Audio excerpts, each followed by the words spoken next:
यार दिलशाद भाई, एक बात है, ये करने वाली बात है। इतना अरसा हो गया हमाम नहीं बनाया तूने। ये क्या हो गया फिर? कोई नई बात होगी? यार हमाम नहीं बनाया, हम कहाँ नहाने जाएं? घर में कभी बिजली नहीं होती, यूपीएस बैटरी डाउन कर दे। यार क्यों नहीं बनना? क्या हम दोबारा कह रहे? अब ये नौबत आ गई तुझे हर बार कहें कि तू हमाम नहीं बना रहा। यहाँ हमाम क्या जाए, सारे मेरे पास दौड़ के आते हैं, दिलशाद ने हमाम नहीं बनाया। ये कोई बात है यार करने वाली? 20 साल मैंने तुम्हें हमाम में लगाया, 20 साल। अब भी बन जाने, थोड़ा सा इंतजार कर लो, थोड़ा सा बन कोई इंतजार नहीं करते हम तेरी बात। मुझे अगर हमाम नहीं पड़ेगा तो मैं नहलाएंगे भी सही होंगे। अगर यार ये कोई बात ना हुई दिलशाद, ये अच्छी बात नहीं है, तूने हमाम नहीं बनाया। मेरी बात सुन, ज्यादा दिमाग में खा, अगर तूने बनाना दे पैसे, मैं यहाँ बनाऊँ मिस्त्री बुला के शाम के पहले हमाम तैयार हो जाए। दे पैसे। अच्छा अब है दे। हाँ दे, निकाल। अब मैं पैसे दूं? हाँ निकाल, देख मैं बनाऊँ शाम को। यार बना बात बना। करना आसान हो गए।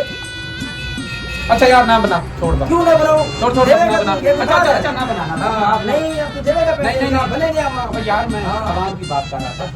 छोड़ो यार बस। नहीं, अब तो इनको बनेंगे। नहीं। अच्छा यार ना बना, मजाक है। मैं ठंडे पानी से नहाऊंगा, गरम पीछे से बंद कर दूंगा। अच्छा ठीक है बस ना बना।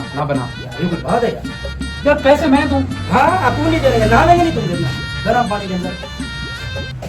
ये तो भाई पैसे मांग रहा है, यहाँ से चलते हैं, यहाँ से हम नहीं बैठ